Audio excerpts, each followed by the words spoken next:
Vous savez, j'entends beaucoup de femmes, beaucoup d'hommes qui veulent se marier, mais qui ne connaissent pas leurs droits envers leur mari et ne connaissent pas leurs droits envers leur femme. Du coup, j'ai décidé de vous faire une petite vidéo sur ce sujet.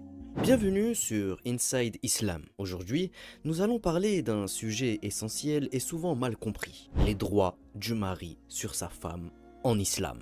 Cette vidéo s'appuie uniquement sur des sources authentiques, notamment avec le Sahih al-Muslim et le Sahih al-Bukhari. Avant de commencer, n'hésitez pas à vous abonner, liker, commenter et à partager cette vidéo à un maximum de personnes.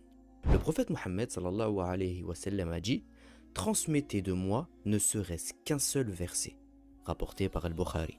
Et il a aussi dit: quand le fils d'Adam meurt, ses œuvres cessent sauf trois: une aumône continue, un savoir dont les gens tirent profit et un enfant pieux qui prie pour lui, rapporté par Muslim.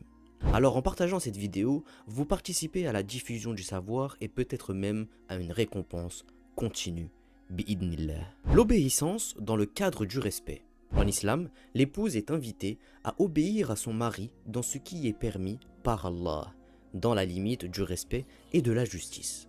Le prophète Mohammed sallallahu alayhi wa sallam a dit: si je devais ordonner à quelqu'un de se prosterner devant un autre, j'aurais ordonné à la femme de se prosterner devant son mari. Tiré de Sahih Muslim.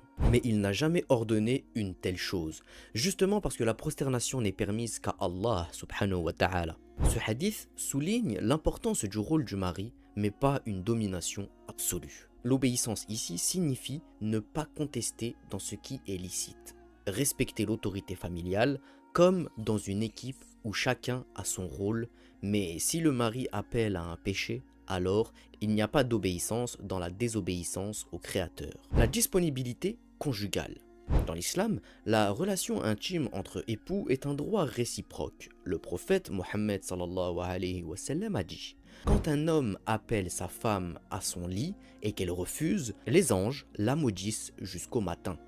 Tiré de Sahih Muslim. Ce hadith est parfois mal utilisé. Il ne s'agit pas d'une permission à forcer. Ce que l'islam condamne, c'est le refus injustifié lorsqu'il n'y a ni maladie, ni fatigue, ni autre raison valable. Le mariage est un contrat d'équilibre. La femme a aussi ce droit. Le prophète Mohammed sallallahu alayhi wa sallam ne frappait jamais, ne forçait jamais. Il avait de la douceur, même dans l'intimité. Il disait: le meilleur d'entre vous est celui qui est le meilleur envers sa femme. La gestion du foyer et la protection du foyer.